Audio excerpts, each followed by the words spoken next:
పులివెందులలో జగన్పై వైసీపీ కార్యకర్తలు తిరగబడ్డారు. గత ప్రభుత్వ హయాంలో చేసిన పనులకు బిల్లులు ఎవరు చెల్లిస్తారంటూ జగన్ ఇంటి మీదకు దూసుకెళ్లారు. పోలీసులు అడ్డుకున్నా వెనక్కి తగ్గలేదు. జగన్తోనే తేల్చుకుంటామంటూ పోలీసులను తోసుకుంటూ ముందుకెళ్లారు. జగన్ బయటకు వచ్చి సమాధానం చెప్పాలంటూ రాళ్లు విసిరారు. దీంతో జగన్ ఇంటి అద్దాలు సైతం ధ్వంసమయ్యాయి. పరిస్థితి ఉద్రిక్తంగా మారడంతో పోలీసులు వైసీపీ శ్రేణులను చెదరగొట్టే ప్రయత్నం చేశారు. ఫస్ట్ టైం మ్యాన్ హ్యాండిల్ రా. మ్యాన్ హ్యాండిల్ అంటే తొలిసారి కుమ్మించుకోవటం అని దాని అర్థం. అయ్యయ్యో సానుభూతి వద్దురా, నాకు మాట చాలు. ఏంటి? ఈ సంఘటన గురించి ఎవరికీ చెప్పనని. ఏ యు నో సంథింగ్? ఏంటది? మనం చెప్పక్కర్లేదు, మన మొగలతో తెలిసిపోద్ది. ప్రజా దర్బార్ కు ప్లాన్ చేశారు జగన్. ఆ తర్వాత ప్రెస్ మీట్ పెట్టి కూటమి ప్రభుత్వంపై విమర్శలు చేసేందుకు ప్రణాళిక చేసుకున్నారు. జగన్ అనుకున్నది ఒకటైతే అక్కడ జరిగింది మరొకటి. ఇన్నాళ్లు పులివెందుల పులి అంటూ డబ్బాలు కొట్టిన జనం ఇప్పుడు ఆయనపైనే తిరగబడ్డారు.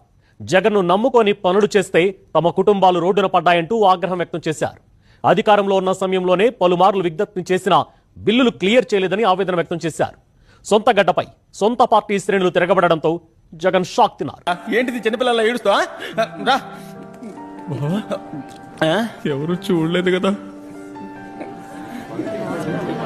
కోళ్ల పందాలు చూసినట్టు చూస్తున్నారు బావా.